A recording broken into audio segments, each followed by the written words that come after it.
আজকাল স্লোগান দেওয়া হচ্ছে হিন্দুদের পূজা আর মুসলমানের রোজা। আজকাল স্লোগান দেওয়া হচ্ছে হিন্দুদের উলুদনি আর মুসলমানের আজানদনি। আগের শয়তান আর এখনের শয়তান সমান শয়তান। আগের শয়তানেরা যেমন শয়তানি কইরা সত্য ধর্ম ইসলামকে বাতিল ধর্মের সাথে একাকার করে দেওয়ার শয়তানি চক্রান্তে লিপ্ত ছিল, এখনকার শয়তানেরাও এই সমস্ত নতুন নতুন স্লোগানের মাধ্যমে সত্য ধর্ম আর বাতিল ধর্মকে জগা খিচুড়ি পাকিয়ে একাকার করে দেওয়ার শয়তানি চক্রান্তে লিপ্ত। এই ধরনের স্লোগান যারা দিবে, এই ধরনের স্লোগান যারা মেনে নিবে, এই ধরনের স্লোগানের বেলায় যারা নীরব থাকবে, একটারও ঈমান থাকবে না। আপাতত বলুন, খ্রিস্ট ধর্মটা বাতিল কেন? বিকৃত। খ্রিস্ট ধর্মটা বাতিল কেন? বিকৃত। অনুরূপ ভাবে ইহুদি ধর্ম বাতিল, তাও বিকৃত। ইহুদিদের নবী মুসা আলাইহিস সালামের কাছে আল্লাহ তাওরাত কিতাব নাযিল করেছিলেন। ইহুদি মুসা আলাইহিস সালামের পরে ইহুদিরা তাওরাত কিতাবের যেই কথা নিজেদের পছন্দ হইতো সেটা কিতাবে রেখে দিত।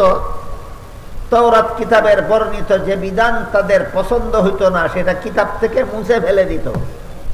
এই কথাটা আল্লাহ কোরআনে উল্লেখ করে দিয়েছে।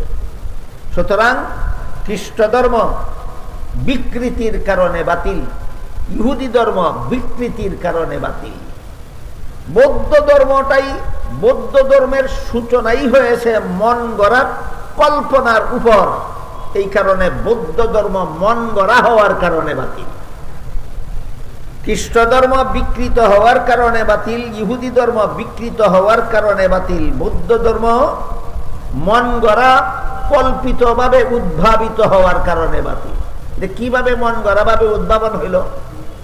বৌদ্ধ ধর্মের উদ্ভাবক ছিলেন গৌতম বুদ্ধ। গৌতম বুদ্ধ যখন দেখলেন এক সময়ের সুস্থ মানুষ একদিন অসুস্থ হয়ে যায়, এক সময়ের যুবক মানুষ আর একদিন বৃদ্ধ হয়ে যায়, এক সময়ের জীবিত মানুষ একদিন মরে যায়, এতে তিনি মারাত্মকভাবে মর্মাহত হন। মানুষের এই পরিণতি দুঃখজনক। পরিণতির হাত থেকে মানুষ জাতিকে রক্ষা করার জন্য, মানুষ যেন কোনোদিন রোগে আক্রান্ত না হয়, মানুষ যেন কোনোদিন বৃদ্ধ না হয়, মানুষ যেন কোনোদিন মরে না যায়, এই সমস্ত বিপর্যয়ের হাত থেকে মানুষকে রক্ষা করার জন্য তিনি জঙ্গলে দীর্ঘদিন সাধনা করলেন। মানব জাতিকে এই সমস্ত বিপর্যয়ের হাত থেকে রক্ষা করার পথ বের করার জন্য দীর্ঘদিন গবেষণার পরে জঙ্গল থেকে বের হয়ে এসে একটা মূলনীতি দিলেন, জীব হত্যা মহাপাপ। মুক্তির পথ তিনি বের করলেন, জীব হত্যা মহাপাপ। অন্য জীবকে তুমি আঘাত করো না, তোমার জীবনেও কোনো আঘাত আসবে না। এই জন্য বৌদ্ধ ধর্মে কোনো গোশত খাওয়াও নিষিদ্ধ, মাছ খাওয়াও নিষিদ্ধ, শুকনা মাছ খাওয়াও নিষিদ্ধ। কারণ গোশত খেতে হলেও জীব হত্যা করতে হয়, মাছ খেতে হলেও জীব হত্যা করতে হয়, শুক্তি খেতে হলেও জীব হত্যা করতে হয়। জীব হত্যা মহাপাপ এই নীতি ঘোষণা করার কারণে এদের ধর্মে এইগুলি খাওয়া নিষিদ্ধ। এবার আমি আপনাদের জিজ্ঞেস করি, তাই বলে বৌদ্ধ ধর্মের কোনো মানুষ আর অসুস্থ হয় না? তাই বলে বৌদ্ধ ধর্মের কোনো যুবক আর বৃদ্ধ হয় না? তাই বলে বৌদ্ধ ধর্মের কোনো জীবিত মানুষ আর কোনোদিন মরে না? তাইলে এটা খুদা প্রদত্ত ধর্ম ছিল না মন গড়া বানানো ধর্ম ছিল? ইসলাম ছাড়া বর্তমান দুনিয়াতে আর যত ধর্ম আছে সবগুলি হয়তো বিকৃত আর না হয় মন গড়া। বিকৃত হওয়ার কারণে বাতিল, মন গড়া হওয়ার কারণে বাতিল। এবার মূল আলোচনার দিকে যাই। আল্লাহ পাক রব্বুল আলামিন সূরা আলে ইমরানের 85 নম্বর আয়াতে সুস্পষ্ট ভাষায় ঘোষণা দিয়েছেন, একমাত্র ইসলাম ছাড়া সমস্ত ধর্ম বাতিল। এবার বলুন কেন? বিকৃত হওয়ার কারণে অথবা মন গড়া ভাবে বানাবার কারণে? কেন ইসলাম ছাড়া সবগুলো ধর্ম বাতিল? কেন? হয়তো বিকৃত আর না হয় মন গড়া, এই কারণে বাতিল।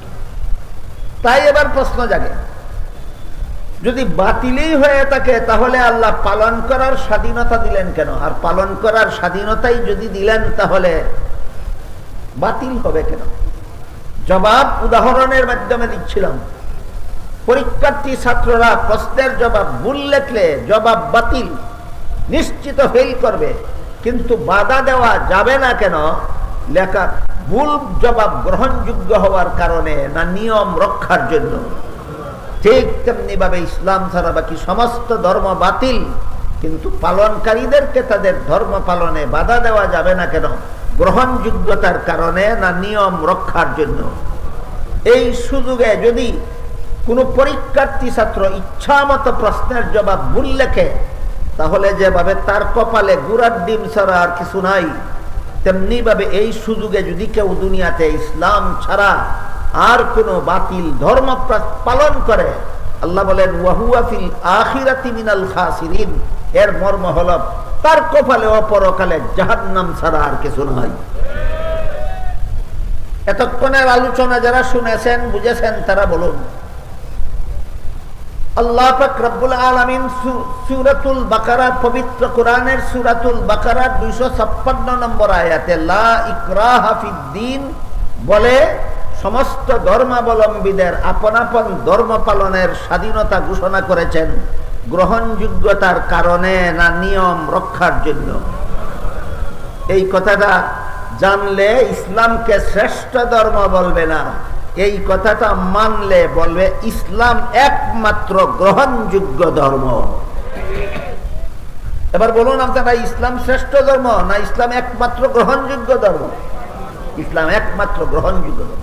পালন করার স্বাধীনতা দেওয়া হয়েছে, সেটা ভিন্ন ব্যাপার।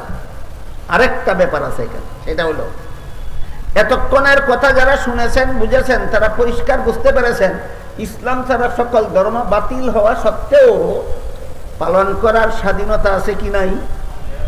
99 ভাগ না 100 ভাগ? 100 ভাগ, 100 ভাগ।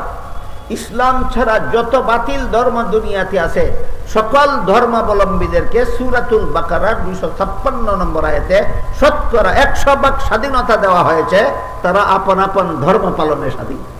তাই যদি হয় তাহলে ভিন্ন ধর্মাবলম্বীদের ধর্ম পালনের স্বাধীনতার জন্য ধর্ম নিরপেক্ষতার নামে মন গড়া কোনো মতবাদের দরকার আছে না ইসলামের বিধান যথেষ্ট? কথাটা ক্লিয়ার হোক, কথাটা ক্লিয়ার হোক। আমরা ধর্ম নিরপেক্ষতার কথাটা একটু সময়ের জন্য আলোচনাটা বন্ধ রাখলাম। বলুন, দুনিয়াতে যত ধর্মাবলম্বী আছে সমস্ত ধর্মাবলম্বীদের ধর্মীয় স্বাধীনতার জন্য মন গড়া কোনো মতবাদের দরকার আছে না ইসলাম যথেষ্ট?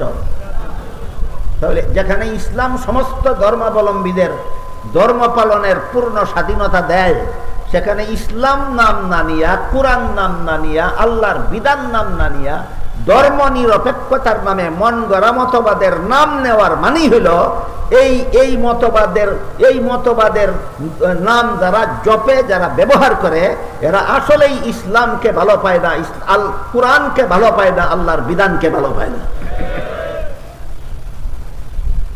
এই কাজটাও দীর্ঘদিন যাবৎ আমাদের সমাজে চলেছে।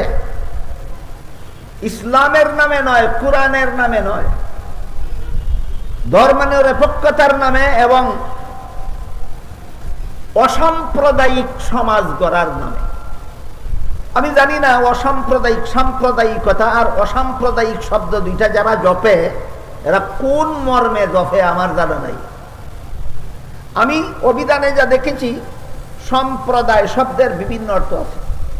দল, গোষ্ঠী, ধর্মাবলম্বী, এই ধরনের কোনো বিশেষ দল বিশেষকে সম্প্রদায় বলা হয়।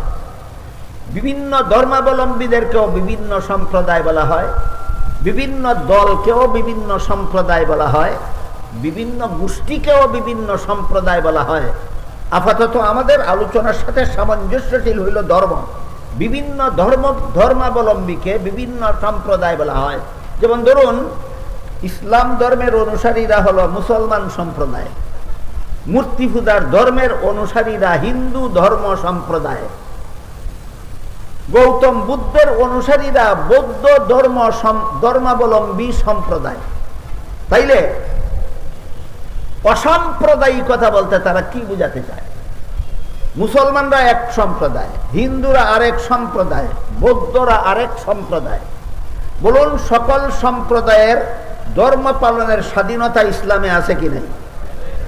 অসাম্প্রদায়িকতা কোন গুড়ার ডিমের নাম? অসাম্প্রদায়িকতা, এখান তো অসাম্প্রদায়িকতা হইল না, এখানে তো সবার প্রত্যেকেরই কোনো না কোনো সম্প্রদায় আছে। যারা ইসলাম ধর্ম পালন করে এরা হইল মুসলিম সম্প্রদায়, যারা মূর্তি পূজার ধর্ম পালন করে এরা হইল হিন্দু সম্প্রদায়, যারা গৌতম বুদ্ধকে অনুসরণ করে এরা হইল বৌদ্ধ সম্প্রদায়। অসম্প্রদায়টা কোথায়? অসম্প্রদায়ের কোনো অস্তিত্ব নাই। এই সমস্ত ধর্মাবলম্বীদেরকে, এই সমস্ত সম্প্রদায় মুক্ত লোকদেরকে অসাম্প্রদায়িক বানাবার একটা মাত্র শয়তানি চক্রান্ত আছে, সেটা হইল অসাম্প্রদায়িকতার নামে সমস্ত ধর্মাবলম্বীকে নাস্তিক্যবাদে দীক্ষা দান করা। মুসলমানরা যদি নাস্তিক হয়ে যায়, হিন্দুরাও যদি নাস্তিক হয়ে যায়, বৌদ্ধরাও যদি নাস্তিক হয়ে যায়, ইহুদি খ্রিস্টানেরাও যদি নাস্তিক হয়ে যায়, তবেই একটা অসাম্প্রদায়িক সমাজ গঠিত হতে পারে। বলুন, বিভিন্ন ধর্মাবলম্বীরা আপন আপন ধর্ম পালনে অটল থাকলে সমাজ কোনোদিন অসাম্প্রদায়িক হতে পারে? পারে না। মানুষের সমাজ ওই দিনই অসাম্প্রদায়িক হতে পারে যেদিন মুসলমান বলতে কোনো সম্প্রদায় থাকবে না, হিন্দু বলতে কোনো সম্প্রদায় থাকবে না, যখন যেখানে খ্রিস্টান বলতে কোনো সম্প্রদায় থাকবে না, ইহুদি বলতে কোনো সম্প্রদায় থাকবে না, বৌদ্ধ বলতে কোনো সম্প্রদায় থাকবে না, তখনই মানুষ অসাম্প্রদায়িক হতে পারে। সুতরাং অসাম্প্রদায়িক শব্দটা নাস্তিক্যবাদের বীজ। অসাম্প্রদায়িক শব্দটা নাস্তিক্যবাদের বীজ। হ্যাঁ, শব্দ যেটা বলার মতো, যেটা বুঝার মতো, সেটা হইল সাম্প্রদায়িক সম্প্রীতি। সম্প্রদায় থাকলে সম্প্রীতি হবে না সম্প্রদায় বিলুপ্ত হলে সম্প্রীতি হবে? বুঝেন কিনা দেখুন, সম্প্রদায় থাকলে হবে সম্প্রীতি। মুসলমান সম্প্রদায় আর হিন্দু সম্প্রদায়, দুইটা সম্প্রদায় এক সমাজে থাকলে সম্প্রীতি হবে না দুটো সম্প্রদায় নাস্তিক হয়ে গেলে সম্প্রীতি হবে? থাকলে। তাহলে সাম্প্রদায়িক সম্প্রীতি তখনই হবে যখন সমাজে বিভিন্ন রকমের সম্প্রদায় থাকবে। মুসলিম সম্প্রদায় এই সমাজে বাস করবে, হিন্দু সম্প্রদায় একই সমাজে বাস করবে, ইহুদি সম্প্রদায় এই সমাজেই বাস করবে, খ্রিস্টান সম্প্রদায় এই সমাজেই বাস করবে, বৌদ্ধ সম্প্রদায় এই সমাজেই বাস করবে। তবে লা ইকরাহা ফিদ্দীনের নীতি মেনে বসবাস করবে। সমস্ত ধর্মাবলম্বীরা মানে সমস্ত সম্প্রদায়ের লোকেরা একই সমাজে বাস করবে, একই দেশে বাস করবে। পরস্পর মারামারি কাটাকাটি কুন্দল একের ধর্ম পালনে অপরে বাধার সৃষ্টির মাধ্যমে না লা ইকরাহা ফিদ্দীনের নীতি মানার মাধ্যমে। লা ইকরাহা ফিদ্দীন, ধর্মের বেলায় কোনো বল প্রয়োগ চলবে না। না কোনো হিন্দু ইসলাম ধর্ম পালনে মুসলমানদেরকে বাধা দিতে পারবে, না কোনো মুসলমান হিন্দুদেরকে তাদের ধর্ম পালনে বাধা দিতে পারবে। ওইটার নাম হবে সাম্প্রদায়িক সম্প্রীতি। তাহলে আমি আপনাদেরকে এখানে যে কথাটা বুঝাতে চাচ্ছি সেটা হলো, সম্প্রদায় না থাকলে সাম্প্রদায়িক সম্প্রীতি হয় না সম্প্রদায় থাকলে? তাহলে অসাম্প্রদায়িক সম্প্রীতি যারা জফে, এরা অসাম্প্রদায়িক সমাজ বলতে কি গুড়ার ডিম নিজেরাই বুঝে, আর সমাজকেই কি গুড়ার ডিম বুঝাতে চায়, সেটা আমার বোধগম্য নয়। এরকম অসাম্প্রদায়িক সম্প্রীতির দোহাই দিয়ে বেশ কত বছর যাবৎ একটা স্লোগানও বাংলাদেশের, একটা স্লোগানের দ্বারা বাংলাদেশের আকাশ বাতাস মুখরিত করা হয়েছে। সেই স্লোগানটা ছিল ধর্ম যার যার উৎসব সভা। শুনেছেন কিনা? ধর্ম যার যার উৎসব সভা। এই স্লোগানের আড়ালে বড় বড় মুসলমান নেতারা পর্যন্ত হিন্দুদের দুর্গা পূজার উৎসবে অংশগ্রহণ করেছে। কোন স্লোগানের আড়ালে? ধর্ম যার যার উৎসব সভা। আমি যদি একটু সময়ের জন্য এই স্লোগানটা মেনে নেই, ধর্ম যার যার উৎসব সবার, তাই বলে মুসলমানেরা হিন্দুদের দুর্গা পূজার মিষ্টি খাবে, তাহলে তো হিন্দুরাও মুসলমানের ঈদুল আজহার কুরবানির গোশত খেতে হবে। যেহেতু ধর্ম যার যার উৎসব সবার, আপনারা বলুন, বিগত 10-15 বছর যাবৎ বহু মুসলমান হিন্দুদের দুর্গা পূজার মিষ্টি খেয়েছে কিনা? এবার বলুন কতজন হিন্দু মুসলমানের ঈদুল আজহার গরুর গোশত খেয়েছে? তাহলে বেহায়া বেলা দেখি তারা না তোমরা? এই নামদারি মুসলমানের দল, মুনাফিকের দল, তোমরা এত বেহায়া বেলা দেখো। তোমাদের মতো বেহায়া তো তারাও না। তোমরা তাদের ধর্মীয় অনুষ্ঠানে মিষ্টি খেতে যাও, তারা তোমাদের ধর্মীয় অনুষ্ঠানে গরুর গোশত খেতে আসে না। সুতরাং তারা তোমাদের মতো বেহায়া নির্লজ্জ নয়, তোমরা যত বড় বেহায়া নির্লজ্জ। কেউ যদি বলে গৃহস্থী যার যার ফসল সবার, কোন পাগলে মানবে নাকি? কেউ যদি বলে ব্যবসা যার যার মুনাফা সবার, মানবে কোনো পাগলে? কেউ যদি বলে চাকুরি যার যার বেতন সবার, মানবে কোনো পাগলে? আর কোন ছাগলে যদি কয় বিয়া যার যার বউ সবার, এটা তো এমন কতই ধর্ম যার যার উৎসব সবার, ধর্ম যার যার উৎসব সবার। এটা এমন একটা মস্তানি স্লোগান, যেমন মস্তানি স্লোগান বিয়া যার যার বউ সবার, এটা যেমন একটা মস্তানি স্লোগান, ঠিক তেমনি ভাবে ধর্ম যার যার উৎসব সবার, এটা একটা মস্তানি স্লোগান। এই সমস্ত স্লোগানদারীরা স্লোগানের মাধ্যমে সত্য ধর্ম আর বাতিল ধর্মকে সমাজে একাকার করে দেওয়ার শয়তানি চক্রান্তে লিপ্ত। বিষয়গুলি আমার ক্লিয়ারলি আলোচনার দরকার আপনাদের ঈমান হেফাজতের স্বার্থে।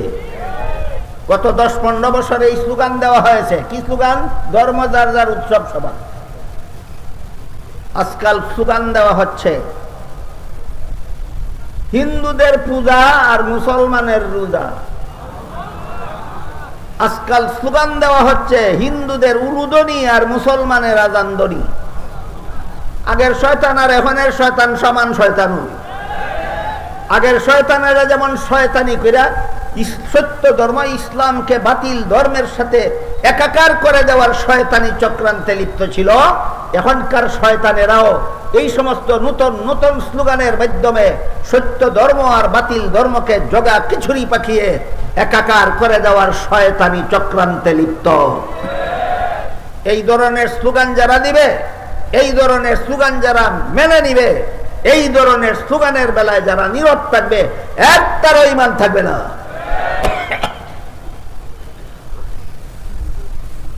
আরেকটা তথ্য আমি আপনাদের সামনে তুলে ধরতে চাই ধর্মের ব্যাপারে। ধর্ম নিয়ে বাংলাদেশে মারাত্মক রকমের সমস্যা সৃষ্টি করা হচ্ছে। ধর্ম নিয়ে বাংলাদেশে নানা রকমের ভুল বুঝাবুঝি সৃষ্টি করা হচ্ছে। সর্বস্তরের মুসলমানের ঈমান হেফাজতের স্বার্থেই এই সূরাতুল বাকারার 256 নম্বর আয়াতের আলোকে এই সবগুলি সমস্যার সমাধান জাতির সামনে আসা দরকার, যেন জাতিকে এই শয়তানি চক্রান্তকারীদের বিভ্রান্তির হাত থেকে জাতির ঈমান যেন রক্ষা করা যায়।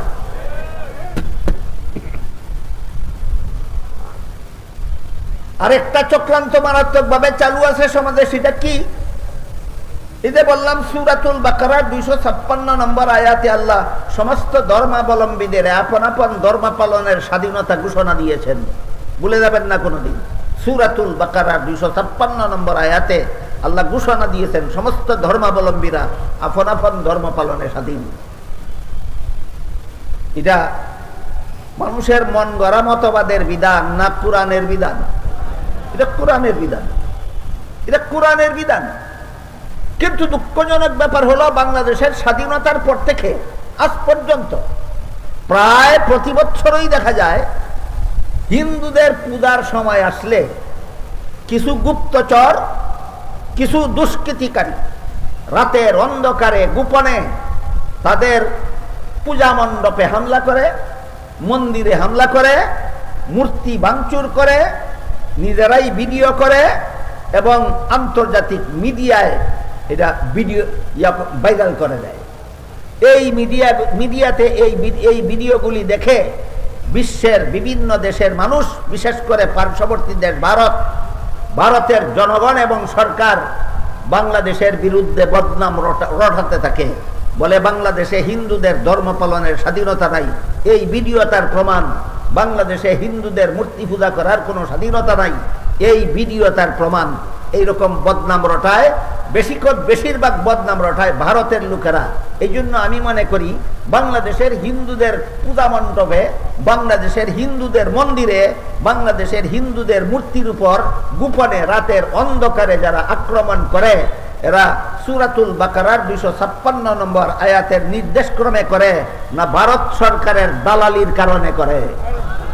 এরা নিঃসন্দেহে ভারতের হিন্দুদের দালাল। এই দালালির মধ্যে 3টা চক্রান্ত রয়েছে। এই দালালির মাধ্যমে তারা বাংলাদেশকে 3 ভাবে কলঙ্কিত করতে চায়। 1 নম্বর, একদিক দিয়ে এই দালালের দল, এই ভারতের দালালেরা বাংলাদেশের হিন্দুদের মন্দিরে হামলা করে, হিন্দুদের মূর্তি ভাঙচুর করে গোপনে রাতের অন্ধকারে, আর ভিডিও করে ছেড়ে যায়। এতে ভারতের হিন্দুরা সহ সারা বিশ্বের বিভিন্ন জাতির লোকেরা বলতে থাকে বাংলাদেশে অন্যান্য ধর্মাবলম্বীদের ধর্ম পালনের স্বাধীনতা নাই, এতে দেশের কলঙ্ক হয়। 2 নম্বর, বাংলাদেশের মুসলমানেরা অন্যদের ধর্ম পালন সহ্য করতে পারে না, এতে বাংলাদেশের মুসলমানের কলঙ্ক হয়। 3 নম্বর, মুসলমান এমন করে কেন? নিশ্চয়ই তাদের ইসলামের বিধানের কারণে করে, এতে ইসলামের কলঙ্ক হয়। এই পূজার সময় হিন্দুদের মন্দির এবং মূর্তি ভাঙচুরের এই চক্রান্তের মাধ্যমে বাংলাদেশের 3টা কলঙ্ক হয়। একটা দেশের কলঙ্ক হয়, একটা জাতির কলঙ্ক হয়, একটা ইসলাম ধর্মের কলঙ্ক হয়। আমার কথাটুকু বুঝে থাকতে বলুন, হিন্দুদের পূজার সময় গোপনে যারা রাতের অন্ধকারে তাদের মন্দিরে হামলা করে, ভাঙচুর করে, এরা দেশের শত্রু, দেশের বন্ধু না শত্রু? এরা জাতির বন্ধু না শত্রু? এরা ইসলামের বন্ধু না শত্রু? শত্রু। এরা হামলা করে আপনাদের বুঝাতে চায় আমরা কট্টর মুসলমান। আমি বলি এরা কট্টর মুসলমান নয়, এরা মুসলমান নামের মুনাফিক। এরা ইসলাম ধর্মকে কলঙ্ক করতে চায়।